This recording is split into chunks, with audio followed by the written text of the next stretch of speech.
20분입니다. KBS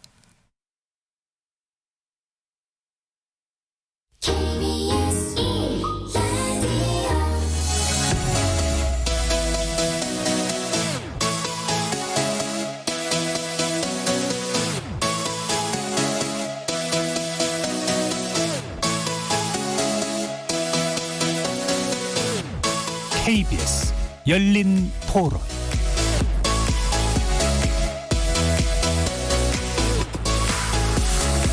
안녕하십니까. KBS 열린 토론 정준희입니다.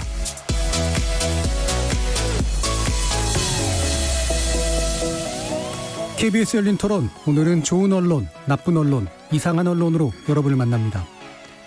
독감 백신과 원인 불명 사망 사이의 연관성을 거론하는 보도가 최근 급증하고 있죠. 그런데 국민들이 가장 궁금해하는 독감 백신의 안전 여부에 대한 팩트체크보다 막연히 불안감만 자극하는 보도, 사망자 몇 명이 늘었다는 경마식 보도, 그리고 관련 발언을 여과 없이 전달하는 이른바 따옴표 보도가 난무해서 다시금 언론의 사회적 역할을 되묻게 합니다. 또 최근 택배 노동자 사망 관련 보도에 있어서도 또 다른 이유로 아쉬운 부분이 많은데요.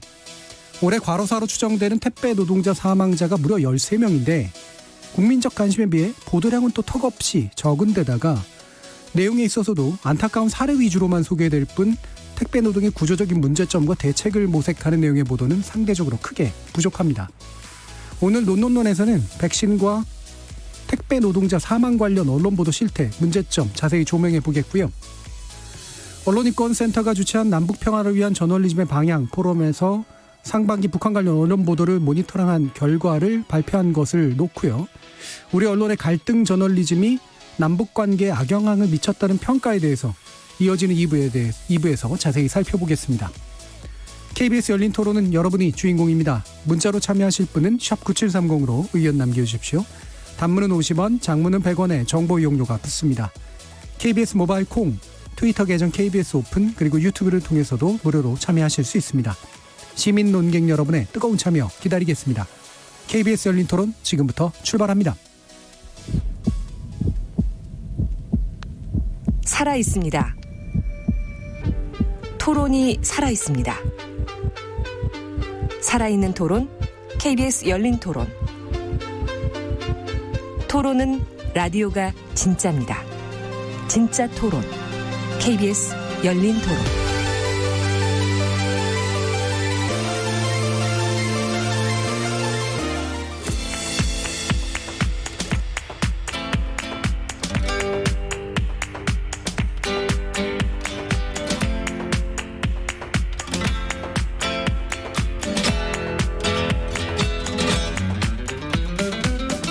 좋은 언론, 나쁜 언론, 이상한 언론?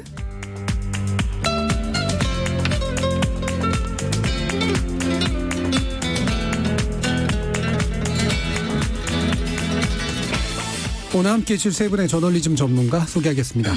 신한대 교양교육대학 이정훈 교수 나오셨습니다. 안녕하세요. 언론인권센터 정책위원이신 정비정 박사 함께하셨습니다. 안녕하세요. 그리고 민동기 미디어 전문기자 자리하셨습니다. 안녕하십니까. 자, 1부에서는 두 가지 종류의 사망에 대한 두 가지 종류의 다른 접근에 대해서 일단 좀 논의해 보려고 하는데요.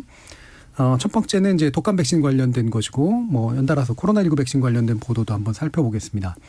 일단 이제 독감 백신에 대한 이제 정민적 접종이 시작됐는데, 뭐 그 전에 상온 노출 과정에 대한 문제가 좀 일부 나서면서 국민적인 불안감이 일부 있었던 상태인데, 최근 들어서 이제 원인 불명의 사망 사건들이 그 전에 백신 접종, 독감 백신 접종을 받았다라는 사실과 연관이 되면서 상당한 보도들이 이제 쏟아져 나오고 있습니다. 관련해서 정미정 박사님께서 나쁜 보도 뽑아주셨습니다. 네, 역시 다른 이슈와 유사하게 나쁜 보도를 찾는 일은 또 매우 힘들었습니다. 그러니까 다수의 나쁜 보도들을 발견할 수 있었는데요. 공통된 특징을 먼저 말씀을 드리자면 이제 제목에 지나치게 단정적인 그리고 공포심을 자극하는 표현들이 다수 사용되고 있었다는 부분입니다. 그러니까 특히 눈에 띄는 표현들을 보면 사망 속출, 그다음에 백신 사망, 그러니까 이 백신으로 인한 사망 인과관계가 밝혀지지 않았음에도 불구하고 아예 그냥 백신 사망으로 뽑아버리는 거죠, 제목에. 그리고 독감 백신 공포 뭐 이런 표현들이 자주 사용되고 있었습니다. 그래서 뭐 사례들을 좀 살펴보면 뭐 백신 사망 전국 28명 뭐 이런 식의 표현들. 그러니까 오늘 또 늘어났다 뭐 이런 표현들. 그리고 또 이제 어떤 사람들의 말을 이제 따옴표로 인용하는데 굉장히 극단적인 표현을 쓰는 거죠.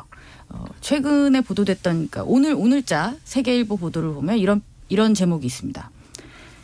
이종배 병을 예방해야 할 독감 백신이 죽음 불러오는 독약이 된 상황. 그러니까 백신을 독약이라고 그냥 해버리고 그것을 따옴표 안에 넣어서 제목으로 이제 뽑은 사례가 되겠습니다. 그리고 또 뭐 이런 사례들은 되게 많은데요. 뭐 도대체 몇 명, 또 사망, 뭐 이런 식이죠. 오늘도 또 부산에서 또 뭐 숨져, 뭐 이런 식의 표현들이 굉장히 자주 사용되고 있었습니다. 그러니까 따옴표 안에 넣는다고 해도 또 단정적인 표현들도 되게 많았었고요.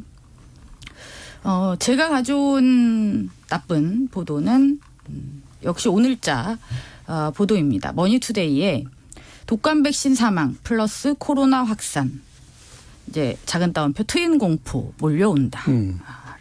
뭐 제목만 봐도 일단 뭐 알 수가 있죠. 그 전에 독감으로 인한 사망이 늘어날 것을 예상하면서 코로나와 독감 해서 트윈데믹이라는 표현을 굉장히 자주 썼었잖아요. 네. 저희가 물론 한글날에 이런 표현이 잘못되었다라는 부분을 지적을 한 바 있습니다만 어쩔 수 없이 계속 언급을 할 수밖에 없을 것 같습니다. 언론사가 계속 이 표현을 쓰고 있기 때문이죠. 이제 또 다른 방식의 표현이죠. 이제 트윈 공포가 되는 겁니다. 그리고 독감 백신으로 인한 사망의 인과관계가 확인되지 않았음에도 불구하고 그냥 독감 백신 사망이라는 것을 단정적으로 표현하고 코로나 확산과 함께 트윈 공포다라는 식으로 묘사를 하고 있었어요. 사실 기사가 좀 긴데요. 기사 내용에는 여러 가지 그 이야기들이 다 담겨 있기는 합니다. 예. 뭐 전문가들이 인과관계가 밝혀지지 않았기 때문에 백신 접종을 하지 말아야 된다라고 말할 수는 없다라는 지적도 이제 담고 있었고요. 그리고 또 다른 이제 전문가 집단이죠. 의협에서는 이제 접종을 중단할 필요가 있다라고 권고하고 있다라는 내용을 또 담고 있고요. 그리고 또 야당 의원들이 접종을 일정 정도 중단할 필요성이 있다라고 강조하는 부분들을 또 담고 있습니다. 그러니까 다양한 의견들을 다 담고 있기는 합니다만 그럼에도 불구하고 전체 기사의 방향이 어떤 공포감을 증폭하는 형식의 내용이 주로 담겨져 있었고요.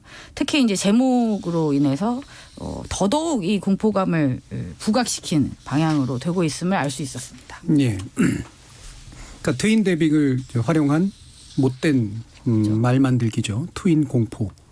이 공포라고 하는 게 현실적인 것인가라는 문제하고는 일단 무관하게 아예 이제 이름을 지어버렸다라고 하는 거고 그게 이제 독감 백신 사망이라고 하는 것을 이제 단정해버린 그런 전형적인 보도였는데 문제는 또 내용을 보면 또 그것만은 아닌데도 그렇죠. 이거를 제목으로 굳이 올린 이유가 뭐냐라고 하는 의심할 수밖에 없는 그런 상황이잖아요. 뭐 관련된 뭐 이와 같은 기사도 굉장히 많이들 보셨죠. 다른 분들도. 근데 사실 저는 이런 보도들이 워낙 많아가지고요. 네. 왜 이게 계속 반복이 될까를 한번 생각을 해봤거든요.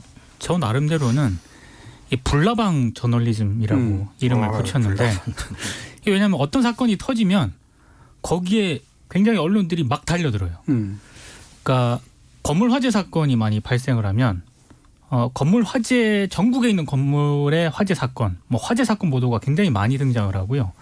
그리고 만약에 지진으로 인한 피해가 발생을 했을 때 전국의 건물들은 또 안전한가 이런 보도를 막 쏟아냅니다. 네. 이번에도 전 마찬가지라고 생각을 하는데 코로나19 때도 그랬거든요.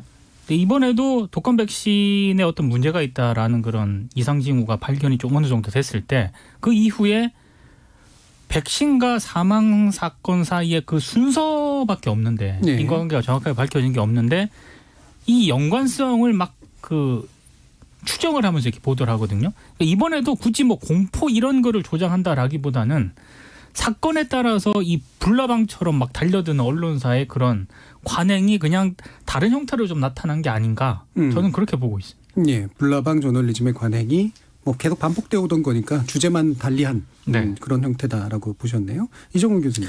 근데 그 여전히 제목은 굉장히 선정적이고 자극적으로 뽑고 그다음에 내용이나 중간 제목을 또 보면 사실 꼭 그것만은 아닌 그런 기사들이 굉장히 많아요.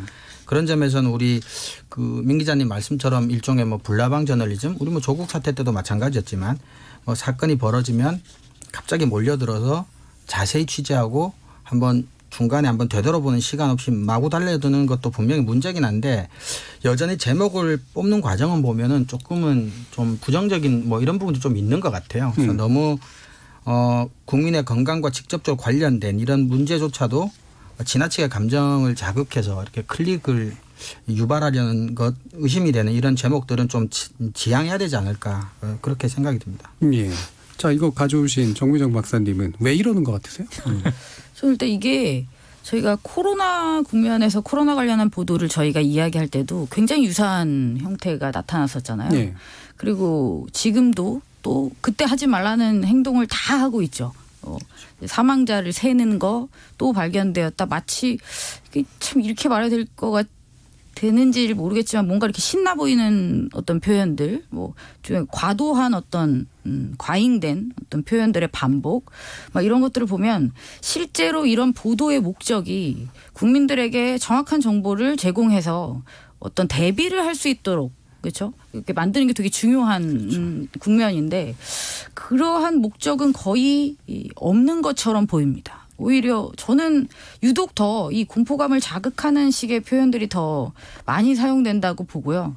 그러니까 목적이 이제 우리가 기대하는 목적하고는 완전히 다르죠. 국민들의 어떤 생명, 그다음에 뭐 건강 유지에는 관심이 없고 단지 지금 이 예방 접종을 시행하고 있는 정부에 대한 비판 여기에 이제 주된 어떤 목적이 있는 것으로 보입니다. 그래서 코로나 때도 마찬가지였고 방역 당국을 공격하는 방식의 어떤 내용으로 가득 찬 보도들 그리고 지금도 마찬가지로 이제 독감 백신을 접종한 어떤 책임을 가지고 있는 이제 질병관리청이나 아니면 또 정부의 대응에 대한 또 비난 일색의 보도들 그러니까 결국 목적은 하나인 것 같습니다.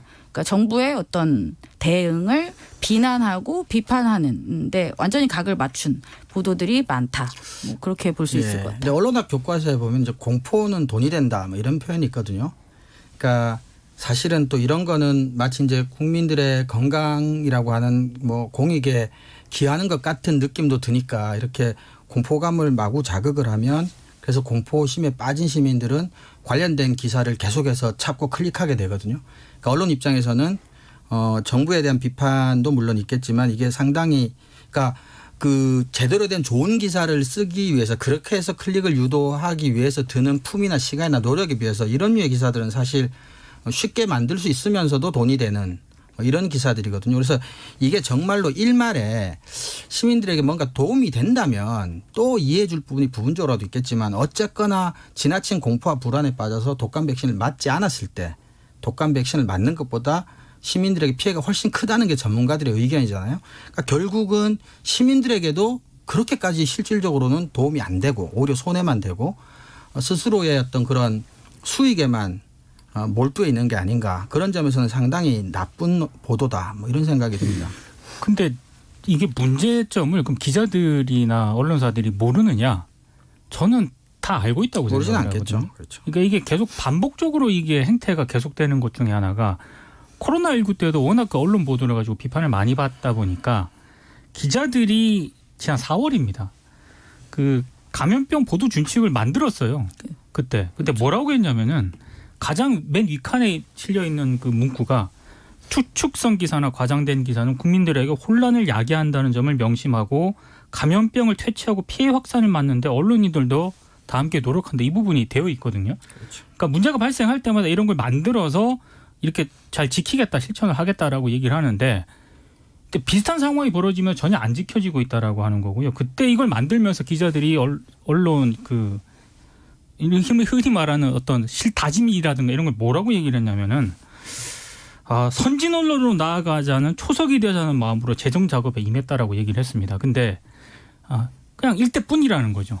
또 비슷한 상황이 발생하면 네. 또 비슷한 과거로 돌아가는 이 패턴이 반복되고 있다는 게 가장 큰 문제인 것 같습니다. 저는 사실 이거 코로나19 관련 보도보다도 더 심각하게 봐야 되는 보도라고 생각을 하거든요. 왜냐하면 일단 기본적으로 과학적 기초가 너무나 부족한 얘기고 이건 무식한 얘기예요, 사실은. 얼마 전에 이제 그 예방의학 전문가께서 일부러라도 친절하게 정리해서 올려주신 글도 봤는데 예를 들면 지금 상온 노출이 만약에 문제였다. 있다라고 한다면 상온 노출 케이스에서 이미 유사한 사례가 나왔어야 되는데 그 한 건도 없고. 그러니까 일반적으로 부작용으로 나타나는 사례가 즉각적으로 나타나는 부작용과 그다음에 장기적으로 나타나는 부작용이 있는데 이분들은 다 즉각적인 사례들이 아니었거든요. 근데 장기적인 사례라고 이제 보여주려면 장기적인 사례로 나타나는 부작용과는 전혀 다른 병증들로 보였기 때문에 흔히 말하는 이 세 가지 경우에 아무 데도 해당하지 않고 확률론적으로도 완전히 말이 안 되는 그런 이야기를 딱 해놨다라고 하는 건 무지한 거거나 무지함에도 불구하고 무지를 이용한 이제 그런 방식이기 때문에 이건 상당히 악의적이라고 좀 판단을 해요. 그렇죠. 제가 이번 주에 지금 대학교 학부 1학년들 상대로 이제 글쓰기 수업을 이번 주에 그 비대 스트리밍 수업을 하고 왔는데 거기에 오늘 이게 진도가 논증의 오류에 관한 거예요. 그러니까 대학교 1학년생들이 학부 수준 리포트를 쓸 때 해서는 안 될 글쓰기를 이야기할 때 오늘 든 사례가 사실 깜짝 놀란 게 논증의 오류 중에 시간적으로 먼저 일어났다는 것 말고 나머지는 밝혀진 게 없는 것은 원인으로 쓰지 마라. 이런 교과서적인 지적이 있거든요. 그런데 이 보도들이 전형적으로 대학교 1학년생들이 써서는 안 될 수준의 기사라는 거죠. 게다가 이제 뭐 윤리적인 측면은 뭐 당연히 이제 말할 것도 없고. 그러니까 이게 아까 이정 교수님도 말씀해 주셨지만 이게 뭐 조금이라도 뭔가 환경 감시에 좀 도움이 된다거나 정보 대응에 도움이 되는 방식이다 모르겠는데 오히려 전혀 반대의 효과고 특히나 이제 백신 같은 경우에는 사실 그 백신을 거부하는 그런 분들 약간 이제 반지성주의에 좀 빠져 있는 분들이 지속적으로 인구의 일정 %가 문제를 일으키고 있는데 이게 나중에 코로나19 백신 나오면 어떡할 거냐는 거예요. 그렇죠.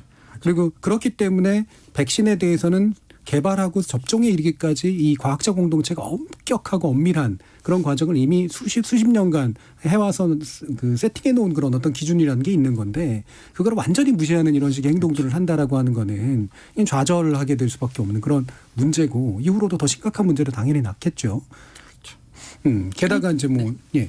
아니 그리고 이렇게 보도해서 저는 어쩌자는 거냐. 그래서 그렇죠. 백신을 맞지 말라는 얘기잖아요. 그러니까 실익이 뭐냐는 거예요. 그렇죠. 정말 시민들에게 갈 실익이. 그리고 백신을 이런 식으로 공포를 조장해서 백신 맞지 말라. 고 해서 실제로 독감 환자가 늘어나고 사망률이 늘어나면 그걸 어떻게 책임질 거냐는 거죠. 네. 책임질 수도 없는 이 위험한 발언을 비과학적인 내용을 토대로 해서 이런 식으로 반복적으로 보도하는 것은 지금이라도 멈춰야 됩니다. 그래서 이거는 뭐 세세한 비평 이전에 이건 뭐 모든 면에서 사실은 대단히 위험하고 잘못된 보도를 해서 저는 이건 책임을 물어야 된다는 생각까지 사실 좀 들거든요. 그러니까 저도 코로나19 때보다 더 상황이 안 좋다라고 생각을 하는 게 그때 문제점 때문에 보도 준칙을 만들었잖아요. 네. 근데 그 뒤에 상황이 더 안 좋아지는 거죠. 보도 행태를 보면. 그러니까 이거는 언론의 불신을 더 바닥으로 더 떨어질 것도 없는데 더 떨어뜨리는 그런 양상이에요. 일단 클릭 경쟁을 하겠다라는 것을 포기하지 않은 상태에서 전문적인 내용이 들어가는데 뭔가 시간을 두고 차분하게 해서 내용의 질로 승부할 수가 없는 상태에서 클릭 장사를 포기하지 않았다면 이런 식으로 자극적으로 갈 수밖에 없는 구조적인 한계도 있죠. 그렇기 때문에 과연 전통적인 언론이라고 부를 수 있는 언론들이 여전히 그런 단순한 속보적인 클릭 장사에 여전히 이제 사활을 걸 것이냐 말 것이냐라는 문제도 진지하게 고민해 볼 필요가 있습니다. 그래서 저는 뭐 이게 제가 규제주의자는 아닌데 자꾸 이 규제주의가 제가 되는 느낌이 들어서 최근에 그렇게 되죠. 네, 짜증이 나는데 백신 문제는 우리 인류가 그 성취형 문명에 굉장히 중요한 징표고 그럼요. 문명적 공동체를 만드는 굉장히 중요한 징표인데 지금 이 부분에 있어서 뭐 예를 들면 감염병에 관련된 법률이나 이런데 적어도 뭐 특정 개인들이 하는 건 어쩔 수 없다고 쳐도 이런 언론사들이 하는 행위에 대해서는 뭔가 좀 더 상당한 기준이 좀 있어야 된다고 그렇죠. 생각합니다. 언론이 서구에서 지금 같은 형태로 만들어질 때 언론의 중요한 어떤 정신적인 기반이 계몽주의 같은 거였거든요. 그래서 오히려 일부 이제 비과학적인 주장을 펼치는 사람들이 있을 때 언론이 스스로의 존재 가치에 입각한다면 계몽주의적인 관점에서 과학적인 근거를 가지고 오히려 나무라거나 강력하게 계도를 해도 사실 언론 스스로의 본질에 맞을까 말까 할 판에 오히려 스스로 이러고 있다는 건 참 개탄을 금치 못할 일입니다. 네.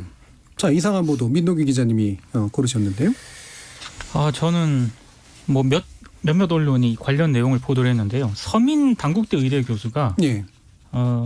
독감 백신 공포에 대해서 이제 블로그에 글을 하나 썼습니다. 근데 이거를 뭐 조선일보, 중앙일보, 세계일보 등이 보도를 했는데 가장 좀 이상하게 생각된 보도는 세계일보 보도거든요. 네. 제목이 서민 독감 백신 공포 선풍기 죽음 비슷 정은경 신뢰 안 하지만 접종해야. 세계일보 기사를 제가 이상한 보도로 꼽아온 이유는요. 예. 기사의 첫 문장이 이걸로 시작을 합니다. 조국 흑서 공동 저자인 서민 당국대 의대 교수가 이렇게 시작을 하거든요. 근데 도대체 저는 이 세계일보 기사에서 세계일보는 어떤 점을 전하려고 했을까? 예. 한 몇 번 읽어봤는데 잘 모르겠습니다. 일단 왜 지금 독감 백신과 관련해서 서민 교수가 중심에 놓여야 되는가? 이상하다. 예, 일단 그걸 잘 모르겠고요. 두 번째는 제 개인적인 생각일 수도 있습니다만 저는 국민들이 서민 교수보다는 정경 질병관리청장을 훨씬 더 신뢰한다고 생각을 하거든요. 예. 근데 이거는 왜 정경 청장이 비난의 대상이 돼야 되는가? 뭐 저는 서민 교수가 그런 글을 쓸 수는 있다라고 보는데 이걸 언론이 보도하는 문제는 또 다른 문제지 않습니까? 다른 문제죠. 예. 그러니까 왜 이렇게 보도를 했는지도 일단 모르겠고요. 그리고 굳이 지금 독감 백신과 관련해서 언론들이 지나치게 과잉 공포된 그런 보도를 하고 있고 국민들이 좀 지나치게 불안감을 형성하고 있는 이 와중에 기사에서 조국 흑서 공동 저자인 하면서 이 독감 백신에 대해서 이런저런 얘기를 인용을 하는 게 이건 도대체 그러면 독감 백신을 맞으라는 게 포인트라는 건지 아니면 서민 교수가 이런 얘기를 했다라고 하는 걸 전하고 싶었던 건지 예. 그것도 아니면은 서민 교수가 정경 청장을 신뢰 안 한다는 거에 뭐 포인트를 맞춘 건지 기사를 아무리 읽어봐도 좀 이상한 보도라고 생각을 합니다. 예. 되게 이상한 거 맞는 것 같아요. 되게 몹시 이상하네요. 이상합니다. 근데 이게 이제 저는 역설적으로 보면 지금의 이제 백신에 대한 공포감을 가지고 있거나 또는 백신의 공포감을 키우고 있는 사람들이 모종의 정치적 이유로 인해서 움직이고 있다라는 전제를 깔고 있는 보도라는 생각이 들거든요. 네. 그렇죠. 실제로 그런지 아닌지는 잘 모르겠습니다만. 근데 묘하게도요. 그런 생각을 저도 이제 개인적으로 할 수밖에 없었던 게 오늘 그 조선일보 지면에 6면에 실린 기사가요. 그 금태섭 전 의원 탈당한 그런 기사인데 진중권 전 교수하고 서민 당국대 교수 등 이른바 흑서파와 연대해서 내년 서울시장 보궐선거에 출마할 것이라는 전망이 나오고 있다. 이런 기사가 실렸거든요. 예. 그 조금 그 아까 제가 이 서민 교수의 블로그 글을 인용한 매체가 조선일보, 중앙일보, 세계일보 등인데 좀 난데없다는 생각이 드는 겁니다. 그러니까 지금 국민들은 서민 교수가 무슨 말을 했는지가 중요한 게 아니고요. 이 뭐 여러 전문가들이 있지 않습니까? 의사라든가 이런 분들이 어떤 판단을 하고 있는지 종합적으로 해서 언론들이 정확한 정보를 제시해 주는 게 가장 급선무라고 보거든요. 예. 근데 엉뚱한 얘기를 하고 있지 않나. 서민 교수가 뭔 얘기했는 게 그렇게 중요한 것인가. 참 이상한 보도라는 생각을 다시 한번 하게 됩니다. 예. 이정훈 교수님.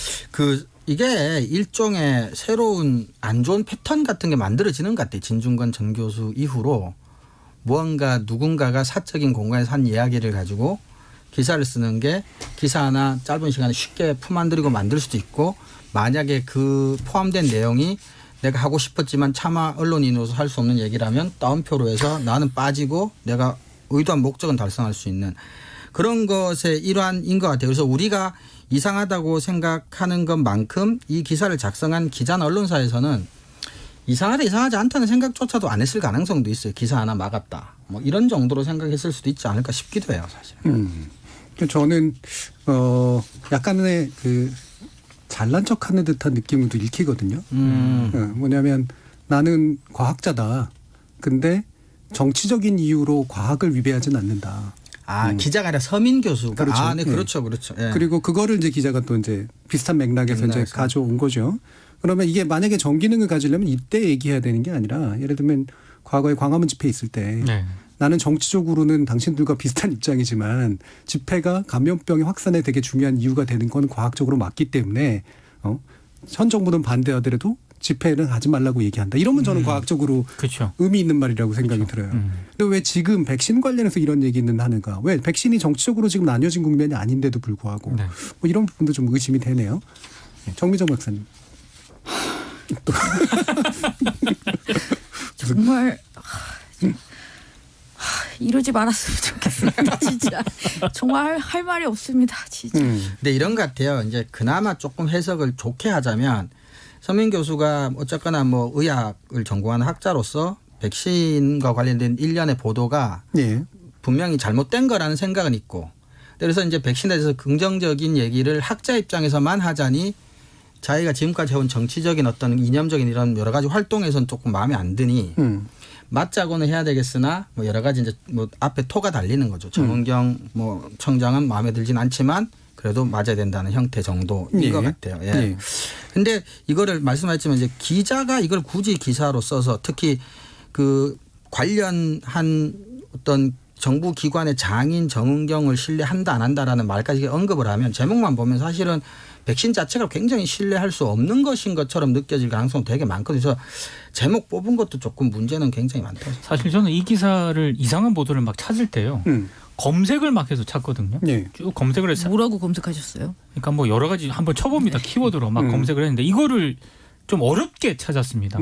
그래서 이거를 이제 오전에 작가님한테 이걸 이상한 보도로 선정을 했다라고 했는데 이게 한 몇 시간 뒤에 많이 읽혔죠. 포털 메인에 잠깐 뜨더라고요. 그래서 맞아요. 제가 절망을 했죠. 이걸 왜 포털 메인에 띄우나. 좀 이해를 할 수가 없더라고요. 기다리셨으면 쉽게 찾으셨을 텐데. 너무 부지런하시네. 언론 유통 구조 아시잖아요. 그러니까 조금만 기다리면 보이는데. 이게 포털 메인에 뜰 기사가 아닌데 뜨니까 이제 또 더 많은 클릭을 하게 되는 거죠. 역설적으로 예. 이제 그러니까 이런 기사가 나오는 네. 이유가 되는 거죠. 그렇게 포털에 이제 올라가니까 언론사 입장에서는 뭐 좋은 게 아닌 줄 뭐 설령 알더라도 계속해서 이런 류의 기사를 쓸 수. 근데 저는 정말 궁금한데요. 뭐 검색어를 뭘로 치셨어요? 여러 가지로 한번 쳐봤습니다. 뭐. 끝까지 말씀 안 해주시는데. 예, 직업적인 비밀인 것 같습니다. 그럼 여기서 한 가지 더. 지금 만약에 현 정부나 지금 질병관리청이나 이런 데서 백신을 접종시키는 걸 고집함으로써 만약에 얻어지는 정치적 이득이 뭘까요? 이게 정치적인 문제라고 한다면. 그러니까 저는 없다고 보거든요. 네.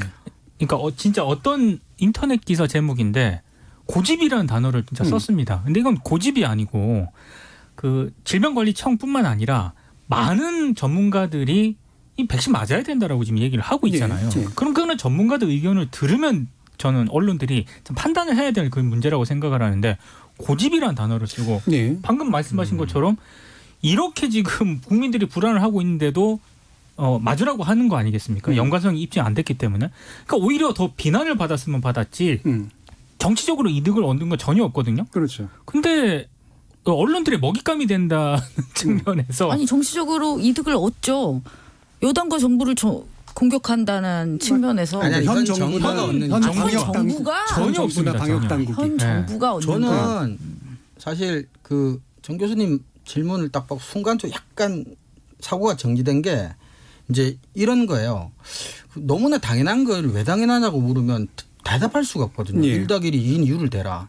근데 초반에 말씀하셨지만 이 백신이라고 하는 건 뭐 한국 정부 문제가 아니라 우리 인류가 과학이 이루어 놓은 그리고 굉장히 오랜 기간 동안 검증이 된 1+1이 2인 것과 같은 저한테는 그런 거예요. 예. 그러니까 그거를 당연히 국민들한테 접종을 하게 하는 게 정치적으로 이득이 있다 없다는 생각 자체도 해본 적도 없었던 것 같아요. 저는 만약에 이 정부가 약간 포퓰리즘에 좀 기반을 했다면은 잠깐 홀딩시키는 것도 저는 조치를 취했을 거라고 생각을 하거든요. 예. 근데 그렇게 하지 않았습니다. 지금 일부 지자체는 그런 선택을 네. 하려고 하죠. 네. 예. 그게 왜냐하면 아주 우리 방송 들어오기 전에 이제 같은 제조번호 이제 넷상에서 8명이 또 추가로 발견이 그쵸. 됐다고 해서 이제 그것 때문에 일부 지자체에서는 이제 잠시 그건 이제 질병관리청에서도 동일한 번호로 더 추가로 나오면 그거는 이제 잠정 중단을 고려해 보겠다라고 하는 발표도 있긴 있었고 그런 거는 좀 고건은 아닌가 싶습니다. 예를 들면 이거를 계속해서 진행하지 않으면 생기는 정책 부담은 있을 수 있죠. 네. 그러니까 예를 들면 이거를 딱 멈췄을 때 마치 책임을 인정하는 것 같으니까 부담을 안 끊을 수 있고 그러나 그 반대가 반드시 답은 아니거든요. 네. 그러면 계속해서 지속했을 때 이것으로 정책 이득을 만약에 얻는다고 하면 이게 문제가 있는데도 그 문제를 지속적으로 감춰야 되거든요. 즉 음모론이죠 결국에는. 그렇죠. 예. 그러니까 상당히 많은 광범위한 백신의 문제가 나서는데도 수많은 사람들을 동원해서 이걸 억압하고 억누르면 그나마라도 정책 이득이 생길지는 모르겠습니다만 문제가 있는데도 불구하고 이게 이제 과연 어떤 정책 계산이 들어갈 수 있는 영역일까라는 그런 아주 뭐 기본적인 질문을 해야 되는데 그렇죠. 이걸 정책 프레임으로 보시는 분들은 좀 버릇이다라는 그런 생각뿐이 안 드네요. 네. 그리고 저는 기사들에서 주로 다룰 때 이제 대립되는 의견을 비중을 두는 데 있어서 저는 이 관련한 보도들이 공평하지 않다고 생각해요. 다수의 전문가들이 인과관계가 입증되어 있지 않기 때문에 접종을 권유하는 의견과 그다음에 그럼에도 불구하고 사고가 있었음에 대한 걱정을 하는 어떤 의견이 어떻게 대등할 수가 있습니까? 그렇죠. 예. 이쪽은 입증이 안 된 거고 일부 의혹이 있고 말씀하셨듯이 음모론에 입각한 또 야당 정치인을 중심으로 한 어떤 의견들이 또 있습니다. 근데 이것이 마치 무슨 대등한 의견의 대립인 것처럼 아주 공평하게 나누어서 보도를 하고 있어요. 근데 저는 이거 자체가 공평하지 않다라는 거죠. 예. 언급을 해줄 수는 있고 이러한 제기가 있고 이러한 우려가 있다라는 것을 밝히되 무게를 달리 두고 저는 보도를 해야 된다고 생각합니다. 예. 뭐 뒷문제도 얘기해야 되니까 이 부분은 그러면 이 정도까지 하고요. 원래는 이제 코로나19 관련 백신 보도에 대한 얘기도 하려는데 지나친 희망론으로 그렇게 일관하던 사람들이잖아요. 코로나19. 그렇죠. 금방 개발될 것처럼 얘기하고 일상도 안 제대로 통과 안 했는데 3상까지 마치 통과한 것처럼 얘기하고 그러면서 그렇게 위험하게 행동했던 사람들이 지금 그렇게 나름대로 엄밀하게 지내가고 있는 부분에서는 또 반대로 또 이렇게 행동하는 모습들 이게 이제 앞뒤가 잘 안 맞는다라는 그런 얘기였고요. 자, 택배 노동자 사망 관련 보도는 최근에 이거는 너무나 명확히 좋은 보도. 아, 좋은 안 보도. 했어요. 죄송합니다. 네. 예. 저희 희망찬 얘기 하나는 해야죠. 네. 이정훈 교수님. 짧게 얘기하겠습니다. 또 주제 하나 다룰 게 있으니까 뭐 제가 좋은 보도 가지고 온 거는 딱히 이 보도만이 그렇다는 게 아니라 이런 유해 보도가 필요하다. 우리 지금 조금 전에 사실 예. 얘기 나왔지만 너무나 많은 시민들이 불안해하고 하지만 과학적으로는 아직까지 입증된 게 없기 때문에 너무너무 불안해하고 있는 관점에서 언론이 해야 될 중요한 역할 중에 하나가 아직 지금까지 확인된 사실만이라도 일목요연하게 좀 정리를 해서 앞으로 백신을 맞는 게 나으냐 그렇지 않냐 맞는다면 뭐 어떻게 맞는 게 나으냐 뭐 이런 기본적인 질문들에 대한 사실 확인 기사인 것 같아요. 그래서 제가 이제 21일자 경향신문에 그 기사를 가지고 왔는데 이게 이제 질병관리청에서 브리핑을 한 내용을 이제 시민들이 좀 알아듣기 편하게 이제 질의응답 형태로 Q&A 형태로 이제 정리를 한 거예요. 한 질문을 8개 정도로 추려서 예를 들어 독감 백신을 맞아도 되는가, 사망자 9명에게는 어떤 공통점이 있었는가, 아나필락시스 쇼크라고 하죠. 급성 과민 반응에 의한 가능성은 배제할 수 없는가, 앞으로 사망 원인 규명은 어떻게 이루어지나, 뭐 최종적으로는 뭐 안전하게 독감 예방 접종을 할 수 있는 방법은 없는가, 뭐 이런 류의 질문들에 대한 나름대로는 과학적인 어떤 대답들을 제시해 주는 그런 형태의 기사를 제가 좋은 보도로 가져왔습니다. 예. 그러니까 그 없는 상태에서 그래도 궁금증을 좀 해결해 주는 그리고 그렇죠. 문제 있는 것들은 쭉 제거해 주는 그런 방식의 보도가 그래도 일부 좀 존재를 했었습니다. 네. 자, 뭐 이런 류의 것들이 이제 뭐 지속되는 것이 훨씬 더 필요할 텐데 아니라는 점이 좀 문제였던 것 같고요. 너무 없었습니다. 예. 이런 기사가. 이 택배 노동자 사망 관련 보도는 이거는 사실은 뭐 스스로 이렇게 목숨을 끊으신 분도 있고 그다음에 너무나 명백하게 과로에 의한 사망으로 보이는 그런 식의 것들이 있는데 이것도 물론 뭐 함부로 인과관계를 유추론하면 안 되겠습니다만 택배 관련 노동자들의 사망이 늘고 있다는 건 상대적으로 훨씬 더 명확해 보이는 거고 이유도 상당히 명확해 보이잖아요. 그런데 신문들이 또는 일반적인 언론들이 이 보도는 거의 외면하거나 그냥 휴머 스토리 일종으로만 다루고 있다는 거. 정미정 박사님 좀 말씀 주시죠. 이게 참 어제 한 분이 더 돌아가셨어요. 네. 건영 택배가. 그래서 올해 돌아가신 분이 지금 14명으로 추정이 되고 있습니다. 저는 이 회사들을 꼭 언급해야 된다고 생각합니다. CJ 대한통운이 6분, 그다음에 쿠팡이 4분, 그리고 우체국 택배, 한진 택배, 로젠 택배, 건영 택배 각각 1분씩. 그래서 합쳐서 이제 총 14명이 이 과로사로 추정되는 사망자라고 정리할 수 있겠습니다. 이게 아무래도 근데 계속해서 이렇게 이 사망이 늘어나다 보니까 기사들도 약간씩 좀 더 나오는 건 사실입니다. 그러니까 그 전에 이제 모니터했던 10월 16일부터 19일까지 민원연에서 이제 모니터를 했었는데요. 공론화가 충분히 필요하지만 다수의 신문들이 제대로 하고 있지 않았다. 그리고 한겨레와 경향 정도를 제외하면 특히 거의 이제 보도 관심을 아예 두지 않았다. 뭐 이런 모니터 결과가 있었는데요. 그 이후에는 조금 늘긴 했습니다만 이제 그런 거죠. 그들이 너무 힘들다. 이런 표현들, 그러니까 그런 내용, 몇 시에 일어나서 너무 많은 일을 하고 돈을 얼마 못 받고 이래서 너무 힘들다라는 뭐 그런 내용의 이제 기사들이 대부분이었어요. 네. 네, 그 중에서 제가 정말 압도적으로 나쁜 기사 하나를 가져왔습니다. 오늘 중앙일보 기사입니다. 제목만 말씀드려도 아실 거예요. 일손 없다는 택배 상하차. 외국인 근로자 쓰면 될 텐데. 정말 세죠. 예. 두 가지 어떻게? 측면에서 정말 정말 이러지 말았으면 좋겠습니다. 기사를 막 쓰는군요 정말. 진짜 정말 이러면 안 됩니다.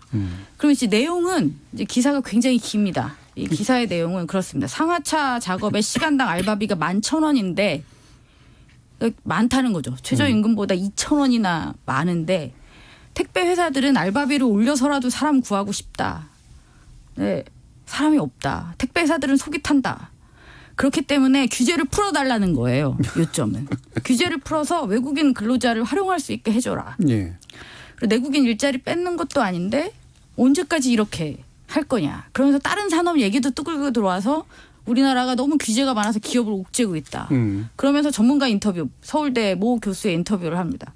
규제 개혁이 어려운 건 해당 규제로 인해 반사 이익을 누리는 집단이 있기 때문이라면서 기득권 세력의 눈치만 살피다 보니 규제 개혁이 이루어지지 않다고 말했다. 그리고 끝이에요. 저는 정말 살다 나쁜 보도 참 저희가 논논논에서 많이 했지만 이런 기사는 정말 압도적으로 나빴던 올해 무슨 상을 줘야 된다면 이 기사에게 주고 싶은 심정입니다. 그러니까 한국인은 정신 상태가 글러먹어서 일도 안 하고 일하면 죽고 외국인 노동자는 일하면 안 죽는답니까? 그리고 그들은 그러면 더 싼 값에 그렇게 막 부려먹어도 된다는 얘기인가요? 저는 이게? 약간 이제 그런 생각도 순간적으로 들었어요. 빵을 달라고 하니 빵이 없어 배고프다 그럼 뭐빵 그럼 말고 빵을 딱 케이크를 먹어라. 케이크를 먹으면 네. 되지라고 하던 뭐 여왕이었습니까 왕비였습니까 그 사람 생각도 나고. 근데 그건 정말 민 기자님 실적 말씀하셨지만 저 생각을 1도 안 하고 쓴 기사인 것 같을 정도의 느낌. 되게 근데 치밀한 거예요. 규제 완화예요. 그렇죠. 예, 규제 이건 완화를 해달라는 거예요. 구실로 그러니까 전형적으로 노동 문제를 다루는 기사에 친기업적 정서를 딱 끄집어내는 아주 이상한. 저는 무슨 생각을 했냐면 이게 기본적으로 언론 한국의 기성 언론의 대부분 일단 반노동이거든요. 예, 그렇죠. 반노동은 노동 문제에 대해서 굉장히 적대적인 거는 방금 정준희 교수님 말씀하셨지만 친기업하고 같이 물려 들어갑니다. 그렇죠. 그래서 반노동은 곧 친기업적 친기업이. 논조를 보여왔기 때문에 이건 택배 노동자 그 사망 사건을 반노동적 시각에서 여전히 보고 있다라고 생각이 들고요. 또 하나는 사건 사고의 개념으로 여전히 접근을 하고 있다. 사실 이거는 구조적인 문제가 굉장히 많이 개입된 사건이기 때문에 하나의 사건 위주로, 그러니까 사회부의 사건 기사로 가게 되면은 이 구조적인 문제를 주목을 할 수가 없는데 예. 여전히 경향이나 한겨레나 일부 언론을 제외하고는 그냥 단순 사건 사고로 예. 택배 노동자가 또 죽었다 이런 식으로 접근을 하고 있다라는 거고요. 그리고 많은 언론들이 저는 놓치고 있는 것 중에 하나가 결국에 이거는 국회에서 법으로 해결을 해야 되는 그런 문제거든요. 예. 근데 지난 20대 국회에서 이게 생활물류서비스 산업발전법이 발의가 됐는데 이게 미래통합당 의원들 당시 이제 그 주장으로 상임위원회를 통과를 못했습니다. 그러니까 이런 부분들에 대해서도 지적을 해야 되는데 별로 없었어요. 예. 근데 제가 좋은 기사를 가져왔습니다. 정말 간만입니다. 좋은 기사를 딱 발견하고 정말 기분이 좀 좋았습니다. 좋은 보도인데요. YTN 보도입니다. 이것도 오랜만이죠. 정말 이 방송사 정말 오랜만입니다. 저 되게 기쁩니다. 예. 되게 기쁩니다. 예. YTN의 연속 보도입니다. 10월 21일부터 YTN에서 택배 노동자들의 열악한 근무 환경과 부당한 계약 관계에 대해서 나흘 동안 연속 보도를 하겠다라고 하면서 21일 날 일단 수수료 떼이고 파손 물어주고 몸만 축나는 택배 기사를 시작으로 해서 22일은 이제 본사, 대리점, 택배 기사의 하도급 구조에 있어서 문제점을 이제 지적을 합니다. 그러면서 이제 대리점이 중간에 끼면서 대리점 수수료가 또 생기거든요. 뭐 이런 부분들을 이제 지적을 하는 거죠. 그럼 업체들은 아니 택배 기사들을 효율적으로 하기 위해서는 필수적이다라고 하지만 이제 또 다른 노동계의 입장에서는 산재 사고 같은 문제가 벌어졌을 때 대리점 일이기 때문에 본사가 개입할 수 없다. 그러니까 다시 말하자면 책임지지 않기 위해서 이런 구조를 가져간다라는 부분을 지적하고 있었고요. 그리고 이제 오늘 YTN 세 번째 연속 보도의 한 내용은 산재 사각지대 택배기사 독소 조항 12년째 그대로.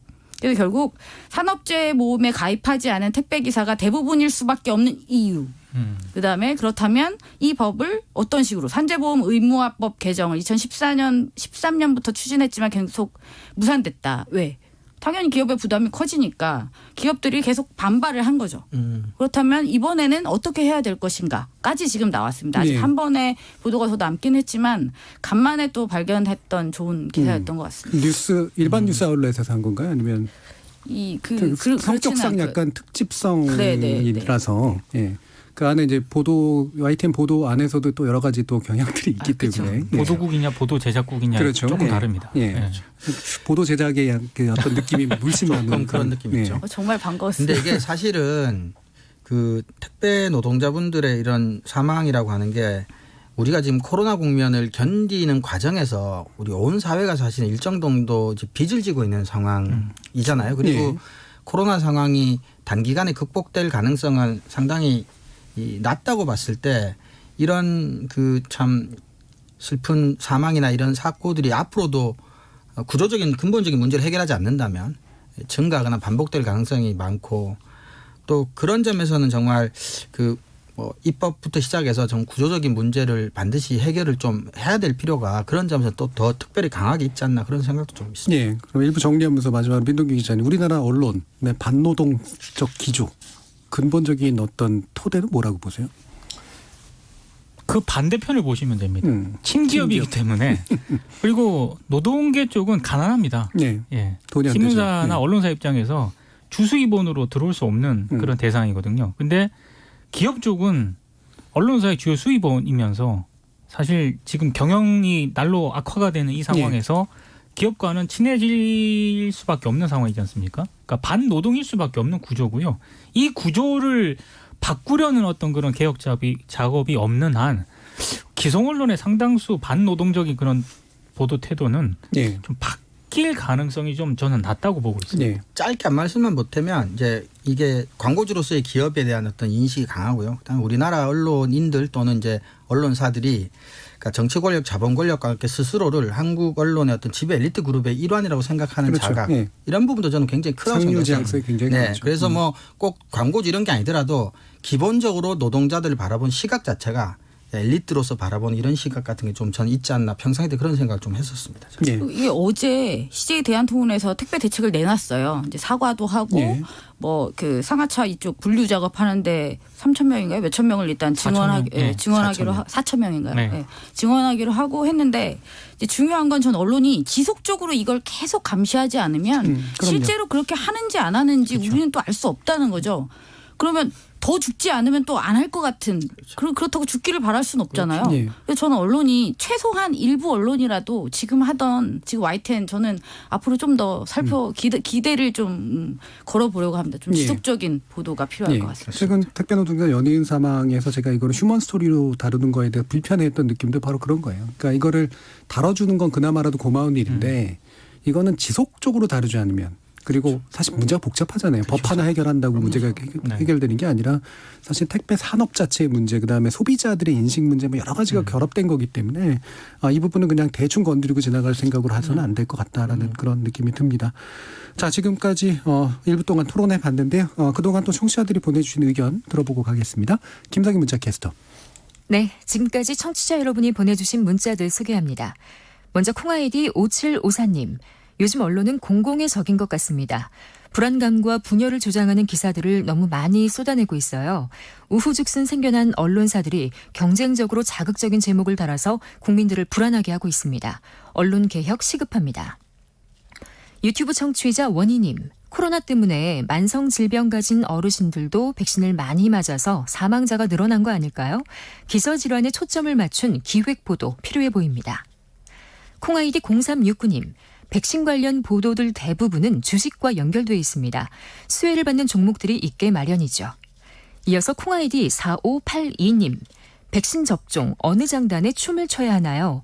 의협에서는 접종 연기하라고 하고 언론이 정확한 팩트를 전해줬으면 합니다. 콩아이디 그라쿠스님. 정부에서 보다 발빠르게 대응해주면 될 일 아닌가요? 여론몰이는 왜 하는지. 여야 모두 아전인수격으로 백신 이슈를 이용하는 것 같고 국민 목숨 갖고 도박을 하는 건지 답답합니다. 네, 끝으로 콩아이디 K78765165님. 진영 논리에 갇힌 언론이 문제입니다. 온 나라가 피멍이 드는데도 멈추지 않고 나만 옳다고 목소리를 높이는 언론들이 반성해야 합니다. 라고 보내주셨습니다. 네, 이 시간은 영상으로도 생중계하고 있습니다. 유튜브에 들어가셔서 KBS 1라디오 또는 KBS 열린 토론을 검색하시면 지금 바로 토론하는 모습 보실 수 있습니다. 방송을 듣고 계신 여러분이 시민 논객입니다. 계속해서 청취자 여러분의 날카로운 시선과 의견 보내주세요. 지금까지 문자캐스터 김상희였습니다. 토론이 세상을 바꿀 수는 없습니다. 하지만 토론 없이 바꿀 수 있는 세상은 어디에도 없습니다.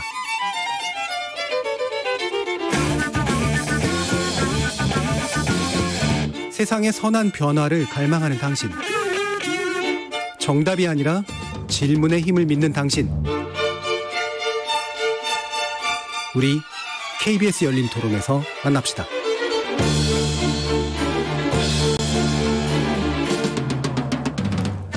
KBS 열린 토론 금요일 코너 좋은 언론, 나쁜 언론, 이상한 언론의 2부 주제는 남북관계에 기름 붓는 갈등 저널리즘입니다. 함께해 주신 세 분의 전문가 소개할 텐데요. 민동기 미디어 전문기자, 언론인권센터 정책위원이신 정미정 박사, 그리고 신한대 교양교육대학의 이정훈 교수, 이렇게 세 분 함께하고 계십니다. 자, 이분은 이제 갈등 저널리즘인데요.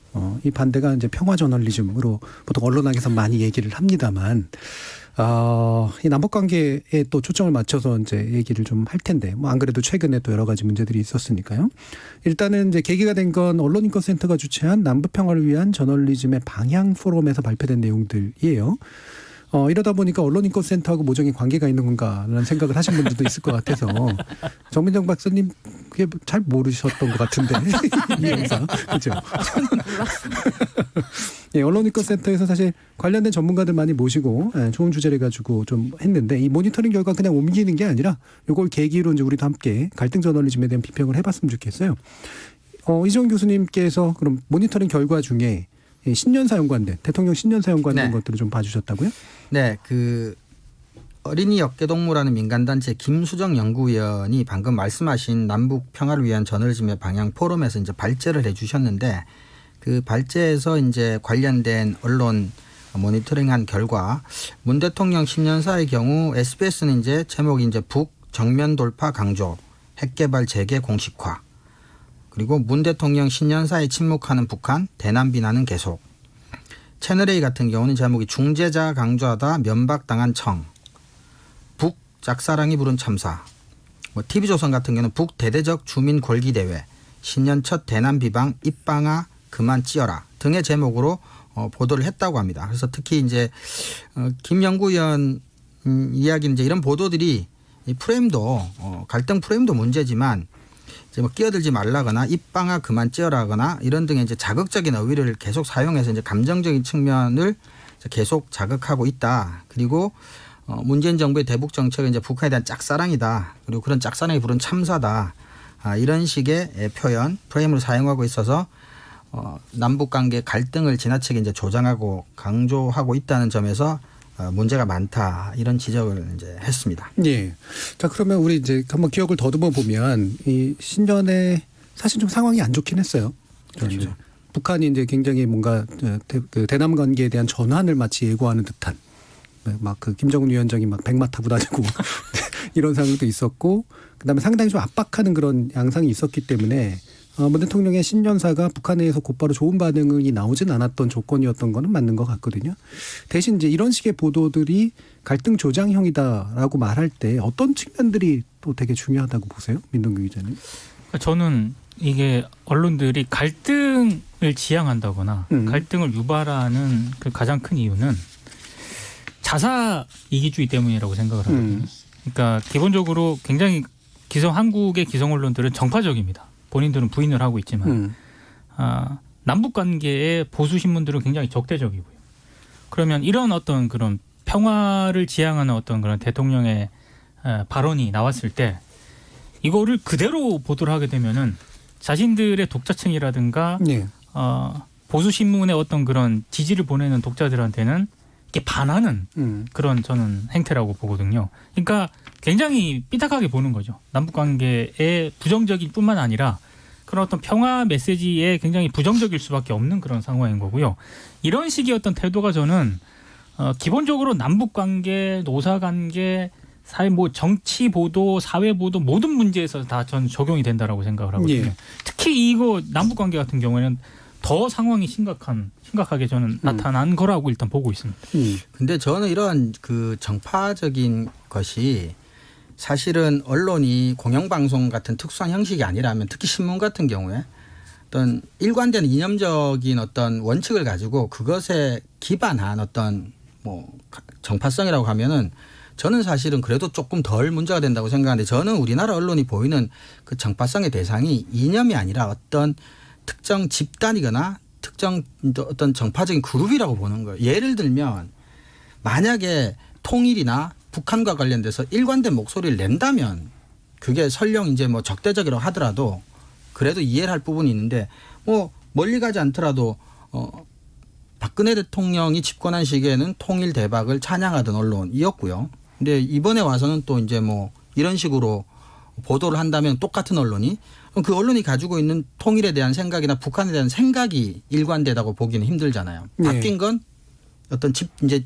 집권했던 집단이 바뀐 거니까. 그러니까 이렇게 사람이 쥔 권력 그리고 그 권력이 행사할 수 있는 여러 가지 이익들에 따라서 언론의 정파성이 좌우된다면 특정 이념에 의해서 정파성을 보이는 것하고는 사회적 폐해가 저는 질적으로 양적으로 훨씬 다르고 심각하다고 사실 생각합니다. 저도 이종훈 교수님하고 다른 얘기를 한 게 아니고요. 한국 언론들, 기성 언론들의 정파성이 만약에 이념적 그런 지향성을 바탕으로 이렇게 정파성을 띄었다면 그렇죠. 저는 그 자체를 뭐 비판할 수는 없다고 봅니다. 오히려 그거는 토론과 논쟁의 대상이 될 수 그렇죠. 있거든요. 그렇죠. 근데 제가 앞서 얘기한 이 한국 기성 언론들의 정파성은 자사 이기주의에 바탕을 하고 진영과 있거든요. 이해관계 문제죠. 그렇습니다. 예. 예, 철저하게 이념이 아니라 정말 자기한테 이득이 되느냐 안 되느냐 여기에 따라서 정파적인 보도를 하고 있기 때문에 그게 더 문제인 거죠. 그러니까 박근혜 정부 시기에 이 통일대박론 그 당시는 지금보다도 남북관계 훨씬 안 좋았을 때잖아요. 그렇죠. 그리고 북한이 굉장히 부정적인 언사를 했고 그 부정적인 언사 이렇게 따옴표 쳐가지고 보도 안 했거든요. 그리고 그때 조선일보가 낸 그 기획 기사를 지금 다시 읽어보면요. 예. 정말 주옥 같은 기사입니다. 정말 남북 관계에 평화 저널리즘 어떻게 이 개선을 할 수 있는지가 아주 디테일하게 들어가 있거든요. 예. 뭐 이렇게 제가 누구 실명은 뭐 거론하지 않겠습니다. 언론사도 거론하지 않겠고 보면 제목만 보면 20대에게 통일 대박을 선물하자. 대기업이 청년층의 선투자에 펄펄 나는 경제 전사로 키우자. 북한은 부담이기도 하지만 경제적으로는 기회의 땅이다. 뭐 이런 얘기들이 뭐 이렇게 찬양 일변도 얘기들이 굉장히 많았습니다. 네, 그러니까 지금 또 북한에 관련된 반응 보면은 북한이 남한을 상당히 이제 비판적으로 안 좋게 얘기하는 보도, 특히나 이제 평화를 지향할 때 그때는 이렇게 곧바로 직설적으로 잘 갖다 쓰는데 최근에 이제 김정은 위원장이 했던 이제 어떤 축사가 아니었죠. 그 노동당 창건 기념일에 했던 발언들 보면 굉장히 보도를 안 하거나 비아냥거리거든요. 그러면 굳이 말하면 이런 전제뿐이 없는 것 같아요. 그러니까 나는 네 말을 못 믿겠다. 네. 그 중에 나쁜 말 하는 거는 믿겠고 좋은 말 하는 건 못 믿겠다. 이런 정도의 태도가 아닌가. 뭐 이렇게 뭐 서양 학자가 쓴 논문의 제목인데 뭐 정서 언론 관련 haters will hate anyway라는 얘기가 있거든요. 그러니까 싫은 놈은 어떤 이유가 있어도 싫어하고 나쁜 미워하려고 작정한 사람은 어떤 얘기를 해도 미워하는 거죠. 그러니까 네. 근데 그게 언론이 가질 태도냐는 거죠. 저는 그리고 아까 두 분이 다 말씀하셨지만 저희가 정파적이라는 것 때문에 비판하는 게 아니잖아요. 그러니까 저는 일부 언론들이 북한의 어떤 행태에 대해서 날카롭게 비판하고 아니 심지어 공격을 할 수도 있다고 생각합니다. 예, 그리고 정부의 대응을 문제 삼을 수 있죠. 그럼요. 대신 그게 좀 전문적이었으면 좋겠는 거죠. 1차원적인 그런 유치한 수준의 그냥 비난하기 수준이 아니고 좀 입체적인 분석을 하고 지금 어떠한 맥락에서 왜 저런 대사를 저런 말을 하는지를 이야기하고 그럼 우리 정부가 여기서 어떻게 해야 되는지를 해야지 무슨 짝사랑이네. 아니면 심지어 사과를 했더니 미안하다면 다냐. 이런 식으로 나오면서 얻을 수 있는 게 아무것도 없어요. 그러니까 그게 자사 이기주의든 나의 뭐 이해에 보무하는 어떤 방향이든 그것이 어떤 이념적인 편향성에 근거한 것이라면 저는 좀 더 한 단계 더 들어가는 깊이 있는 분석이 필요하다. 그리고 그것이 지금 우리에게 저는 도움이 될 수 있다고 생각합니다. 예. 저희들이 김정은 사망설 관련해서 한번 이야기할 때도 그런 얘기가 좀 나오지 않았습니까? 북한 관련 보도의 근본적인 한계점, 정보 접근 제약이기 때문에 북한 관련 보도는 특별히 더 신중하지 않으면 우리 정 박사님 말씀하셨지만 신중하고 좀 깊이 있게 이렇게 접근하지 않으면 누구도 확인할 수 없는 이야기들을 할 수 있기 때문에 그걸 가지고 갈등을 부추기거나 이렇게 편을 가를 때는 누구도 확인할 수 없는 이야기이기 때문에 굉장히 쉽게 그렇게 악용될 가능성이 많거든요. 네. 안 그래도 김정은 위원장 건강 이상성 관련된 모니터링 결과도 좀 있었던 것 같은데요. 민동 기자님 얘기해 주시죠. 그러니까 지난 4월 김정은 건강 이상 사망설 네. 등이 많이 쏟아졌거든요. 네. 그때 이제 지상파에 비해서 종편의 보도량이 2배가량 더 많았다는 거고요. 그렇죠. 근데 이게 보도량이 많았다는 것 자체보다는 어떤 보도를 했느냐가 더 문제인데 좀 이 최고 통치자지 않습니까? 북한에 있어서. 근데 이 최고 통치자와 관련했던 건강 이상설을 제기하려면은 상당히 좀 근거가 있던가 아니면 나름 신뢰할 만한 뭐 지원이 있던가 이런 식의 보도가 있었어야 되는데 대부분이 이제 탈북민 출신의 정치인들 혹은 정치인들 입을 많이 빌려서 이 건강 예. 이상설을 보도를 했고요. 그리고 JTBC 정도를 제외하고는 사실상 종편의 보도는 김정은 위원장의 건강 이상설을 마치 사실인 것처럼 확산시킨 그런 보도 행태가 굉장히 많았습니다. 근데 이게 단순히 건강 이상설에서 끝나는 게 아니라 그러면 이 종편들은 특히 북한 이슈를 굉장히 좋아하거든요. 김정은 일가, 뭐 위원장 일가, 그리고 그럼 김정은 위원장이 부재했을 때 북한의 권력 구도는 어떻게 되는가? 이렇게 막 나가는 거죠. 예. 그런 기사를 쓸 때 항상 등장하는 사람은 또 북한 내부에 정통한 뭐 외교 소식통이 또 등장을 하고 예. 이런 식의 보도가 계속 반복이 되다 보니까 사실 최고 통치자의 건강 이상설을 제기하는데 남북 관계가 좋아질 리가 있겠습니까? 갈등만 더 확산이 되죠. 언론이 이런 식의 갈등을 더 부추겼다고 생각을 합니다. 그래서 저는 이 분단 국가에서 언론이 도대체 뭘 해야 되는지를 고민을 좀 했으면 좋겠어요. 이 분단이 지금 뭐 어느 정도 굉장히 수십 년 동안 고착화되고 있잖아요. 이런 상황에서 이걸 좀 깨보겠다는 여러 노력이 있는데 거기에 찬물을 끼얹는 방식으로만 언론은 계속 평화를 깨는 방향의 어떤 보도들만 계속 한다라는 거죠. 저는 그 분단 국가에서 언론이 어떤 식으로 이런 사안을 접근해야 하는가. 그렇다면 우리가 정보 접근에 대한 이야기를 되게 많이 하잖아요. 우리가 정확한 정보를 얻기가 힘들어. 그 얘기를 도대체 언제까지 할 건데. 그러면 좀 더 적극적으로 언론사가 나서야죠. 그럼 최소한 저는 1번이 남북 간의 언론 교류를 빨리 확대해야 된다고 봅니다. 예. 근데 그런 얘기를 안 해요. 그리고 하다가 무산된 경우도 있는데 그걸 더 강력하게 정부에 요구를 해야죠. 만나야 무슨 뭘 듣고 해야지. 언제까지 그 북한 주민들 그 탈북한 사람들한테 돈 몇 푼 쥐어주고 그걸 소스라고 갖다 쓰는 게 기사의 대부분이라는 거죠. 보통 루머, 확인되지 않은 소문 뭐 이런 것들만 가지고 쓸 수는 없죠. 그렇다면 전 정보국 접근권을 확대시킬 수 있는 좀 더 적극적인 노력이 지금 언론에게 필요하다. 근데 아무도 그거를 안 한다는 거죠. 지난번에 그 우리 대탕트 분위기였을 때 그 북한에 이제 주재를 할 수 있는 한국 남한 언론사에 대해서 약간 얘기들이 오고 갈 때는 또 난리도 아니었거든요. 자기들이 하겠다고. 그렇죠. 그러니까 이들이 원하는 건 독점적으로 정보를 얻고 그걸로 뭔가를 장사를 하는 걸 원하는 거지 이 평화에 기여하는 어떤 뭐 저널리즘 뭐 이런 식의 문제는 확실히 좀 아닌 것 같아요. 그러니까 대탕트 분위기가 이어질 때는 거기에 편승해서 자사 이기주의를 실현을 하고요. 대결 구도가 좀 이어질 때는 또 거기에 이제 기생을 해서 저는 자사 이기주의를 또 실현하고 있다라고 생각을 하거든요. 근데 만약에 꽤 정확한 북한 관련 정보가 꽤 우리가 접수할 수 있게 되면 그 민 기자님이 말씀하셨던 종편에서 다룬 여러 가지 북한 관련 프로그램들 전부 다 문을 닫아야 되거든요. 그런 프로들이 이 활성화될 수 있는 유일한 조건은 그 누구도 확인할 수 없기 때문에 거기서 무슨 말을 해도 사실은 확인이 안 되니까. 그렇죠. 정보 격차를 이용한 거죠. 그렇죠. 예. 그래서 저는 그 근본적인 문제를 해결하기 위한 노력을 지금 정부도 지금 언론사도 해야 된다는 거죠. 언제까지 우리가 똑같은 얘기를 계속 이렇게 할 수는 없잖아요. 제가 오늘 발견한 기사가 하나 있어요. 조선일보 오늘자 기사입니다. 제목만 말씀드릴게요. 9개월째 두문불출, 사라진 리설주에 관한 3가지 루머. 그래서 딱 기사가 3가지 루머를 쓰고 있습니다. 예. 제목도 루머예요. 예. 종편이 굉장히 좋아하는 주제거든요. 그런 예. 주제는. 저는 기본적으로 특히 보수 언론, 기성 언론들의 상당수가 분단 체제에서 이득을 보는 저는 언론사라고 생각을 예. 하거든요. 그렇죠. 평화 체제를 과연 이 상당수 언론사들이 원할까? 분단으로 인해서 여러 가지 자사 이기주의를 실현하고 있는 그런 측면이 많은데 평화 체제가 도래했을 때 저는 그래서 오히려 그런 이 남북 대결 구도를 더 고착화시키는 보도를 하고 있는 게 아닌가. 저는 그렇게 생각합니다. 이런 것도 있는 것 같아요. 뭐 이렇게 아까 말씀하신 포럼에서 뭐 심영석 교수님도 일부 지적을 하셨지만 지금 언론사에 이제 그 결정권에 있는 분들의 연령대만 해도 뭐 방공교육이라든지 어떤 것 뭐 북한에 대한 어떤 건 좀 부정적인 어떤 인식들이 방공이 뭐 한때는 국시였으니까요. 근데 지금 20대 30대들이 뭐 통일 바라지 않는다라는 얘기도 하지만 좀 장기적으로 봤을 때 우리가 이제 남북 문제도 우리 정 박사님 말씀하셨지만 이제 단순히 뭐 통일이냐 뭐 또는 뭐 친북이냐 반북이냐 이런 차원의 문제가 아니라 이 체제 자체를 얼마나 이제 안정적으로 평화적으로 가져갈 거냐. 는 문제인 것 같아요. 그리고 어떻게 가져가고 어떻게 관리하는 게 뭐 서로에게 이득이 될 것이냐 이런 문제인 것 같아요. 그래서 사실은 지금과 같은 이런 특히 이제 일부 종편에서 나오는 이런 보도들이 지금 20대 30대들한테 뭐 일말의 관심의 대상도 사실은 아니라고 저는 보거든요. 네. 그래서 그런 부분들도 조금은 언론들도 좀 생각을 할 필요도 있지 않는가 그런 생각도 있습니다. 기존에 이제 그 민주주의론 하시는 분들이 세웠던 여러 가지 가설 중에 하나가 민주주의를 실현한 자유민주권들끼리는 이제 그 2차 세계대전 이후에 전쟁이 없었다.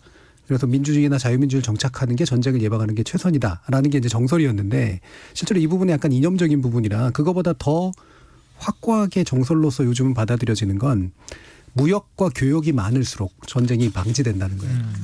그러니까 상호 경제적으로 서로 묶이는 공동체가 될수록 전쟁으로 갈 확률이 훨씬 더 떨어진다라는 거죠. 체제나 이념의 문제가 아니라 이런 식의 그래서 우리가 이제 갈등 저널리즘이 안 좋은 이유는 평화 정착을 위해서 교류나 교역이나 이런 것들을 어떻게 진척시켜야 평화가 가능한가라는 문제를 고민해야 되는데 그거를 불가능하게 한 상황들을 만드는 것. 이제 이게 문제가 아닐까 싶어요.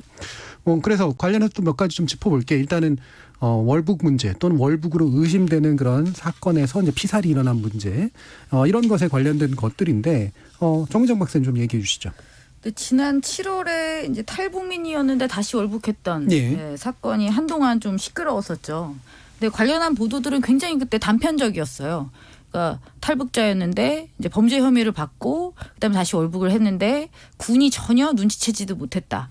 그러니까 그것은 이제 북한도 마찬가지고 우리도 마찬가지로 양쪽에 어떤 그 경계 체제에 문제가 있지 않냐. 뭐 이런 정도의 지적. 그다음에 이것이 계속 이제 반복되면서 나와서 그냥 그 상태 정도 보도에서 이제 끝났죠.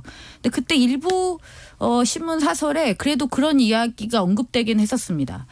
이런 기회에 코로나 방역을 남북이 협조하는 방안을 마련해야 된다라는 굉장히 건설적인 고민이 담겼던 기사가 있기도 했습니다만 이제 그러다가 좀 일단나게 됐고요. 그다음에 이 이후에 이제 가장 최근에 이제 공무원이 죽은 그 사건이 있었잖아요. 그래서 보도가 진짜 엄청났죠. 그리고 지금까지도 이제 계속 되고 있습니다. 근데 이번 이 사건 관련한 보도는 가장 큰 건 그거 같아요. 따옴표 안에 너무 과도한 표현들이 여과 없이 그대로 이제 담긴다는 거죠. 제가 웬만하면 옮기겠지만 옮기기가 힘든 너무 극단적인 표현들이 따옴표 안에 지금 들어온 게 많이 있는데요. 그게 그러니까 그럼 이런 표현을 누가 했을까? 누군가는 했죠.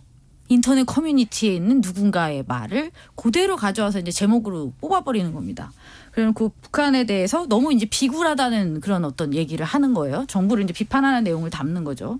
저는 이런 기사들을 볼 때마다 그런 생각이 들어요. 그렇다면 무엇을 하기를 바라는 거냐. 전쟁이라도 하지 않으면 가만히 있지 않을 것처럼 지금 기사들이 아주 강경한 어조의 기사들이 계속 쏟아지고 있습니다. 심지어 당시 문 대통령의 행적을 초단위로 해명하라 뭐 이런 식의 어떤 제목을 뽑는 보도들 굉장히 좀 지나치죠. 이전에 그 대북 관련 보도 중에 지금이 아마 가장 격렬한 표현들이 많이 사용됐던 사례가 아닐까 싶습니다. 최근에 이런 그 공무원 피살 사건 보도할 때 저는 제일 좀 안타깝고 좀 짜증나게 봤던 게 그때 정부는 뭘 했나 군은 뭘 했나 그러면서 군 기밀 정보가 유출된 것도 제일 핵심적인 문제였고 또 한 가지는 그때 강력 대응을 했어야 된다라는 식의 얘기를 한 사람들이거든요. 이게 이분들이 대부분은 자기가 뭔가 집권을 하거나 뭔가 이렇게 이런 책임 있는 위치에 있을 때는 그렇게 실용적인 걸 강조하시는 분들이 그때 즉각적인 대응 사격이라든가 뭐 하여튼 뭐 알 수도 없었겠지만 그걸 했을 때 어떤 일이 벌어졌을까 상상도 조금이라도 했다면 이런 얘기를 못 할 텐데. 전쟁을 너무 쉽게 입에 담는 것 같아요. 전쟁은 너무너무 있어서는 안 될 일인데.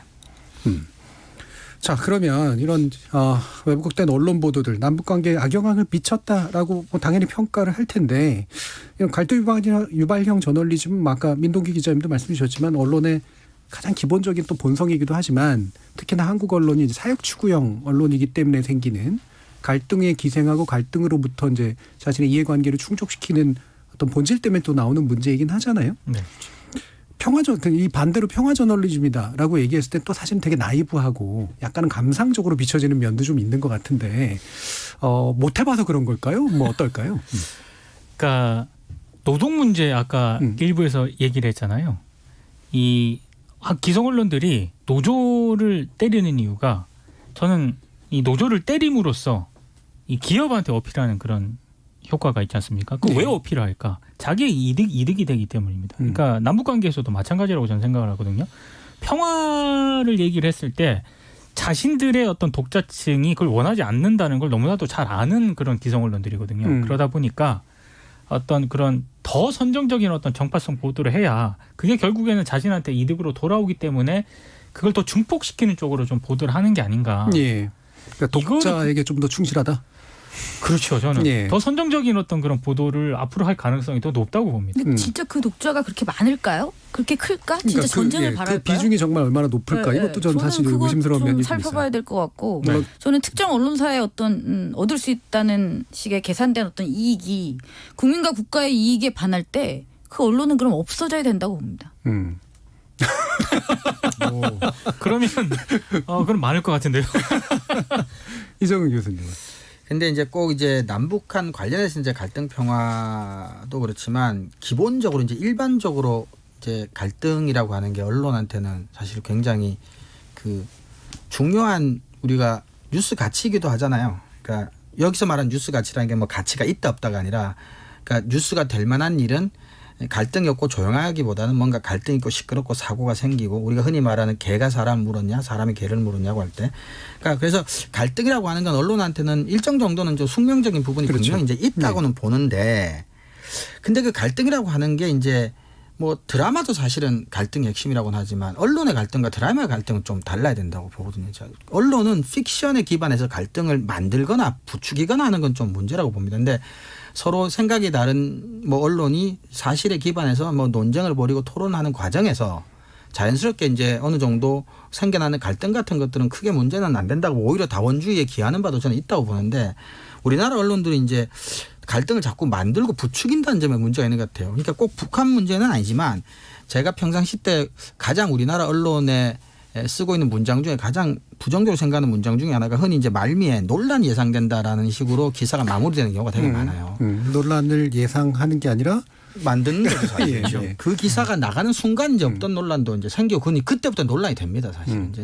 이제 갈등이 생기고 논란이 생기는 게 언론에게는 경제적으로나 여러 가지로나 이제 좋은 상황입니다. 그 자체로 충분히. 근데 전 조금 그런 부분도 좀 생각해 볼 필요가 있지 않나 싶은 게 이제는 언론이 전반적으로 이제 신뢰를 받지 못하고 젊은 층들이 이제 종이신문이나 지상파 방송 뉴스를 이제 외면하는 것 중에 하나도 이런 너무나 틀에 박히고 패턴화된 갈등이 반복적으로 노출된 이런 것들이라고 생각하거든요. 이제 이런 부분들도 오히려 자사 이기주의 맞는데 자사의 이기주의적인 관점에서도 한번 좀 다시 한번 생각해 볼 필요가 있다 이렇게 생각합니다.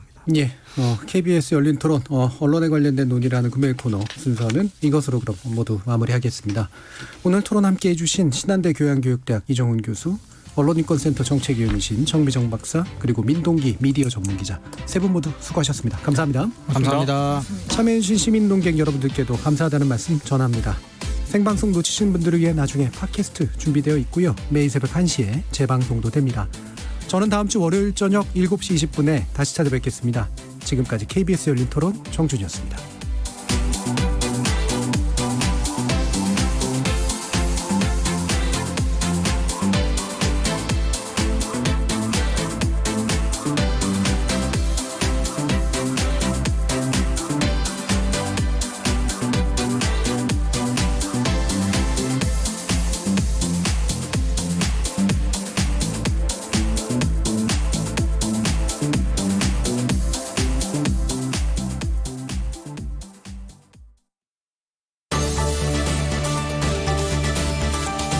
코로나19 장기화에 대비해 사회적 거리두기 1단계로 전환되지만 국민 여러분의 지속적인 협조가 필요합니다.